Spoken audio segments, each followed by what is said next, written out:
నీకే వర్షం. దేవునికి మహిమ కలుగును గాక. హల్లెలూయా. That it was already decided. యుద్ధ రంగమందు ఎవరు గెలవబోతున్నారో ముందుగానే దేవుడు వాగ్దానం చేస్తున్నాడు.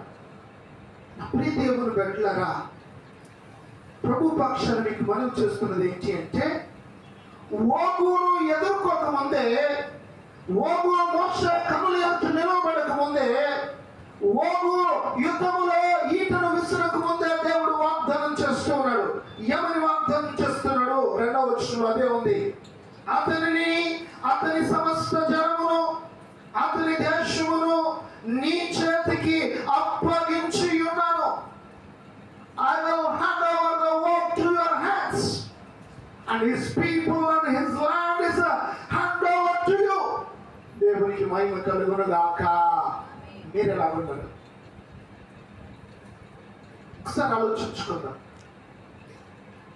దేవుడు ఎంత నమ్మదగిన వాడో నేను మీకు జ్ఞాపకం చేస్తూ ఉన్నా. ప్రపంచంలోని మనుషులందరూ ఒకవైపు ఓగును చూసి వెనకంజ వేసి యుద్ధానికి రాగా భయపడిపోతూ ఉండగా, దేవుడు అంటున్నాడు, ఓగును నువ్వు ఓడిస్తావు. ఈ దినమందు ఏదైతే నేను భయపెడుతూ ఉందో, whatever may be the situation in your life, నీ జీవితమందు ఏదైతే నేను భయపెడుతూ ఉందో దాన్ని ఓడించుటకు దేవుడు నేను ఇతర ముందు బలపరచబోతూ ఉన్నాడు. దేవునికి మహిమ కలుగును గాక. అవునండి. God's power is always with you. దేవుని యొక్క శక్తి నిత్యము నీతోనే ఉంటుంది.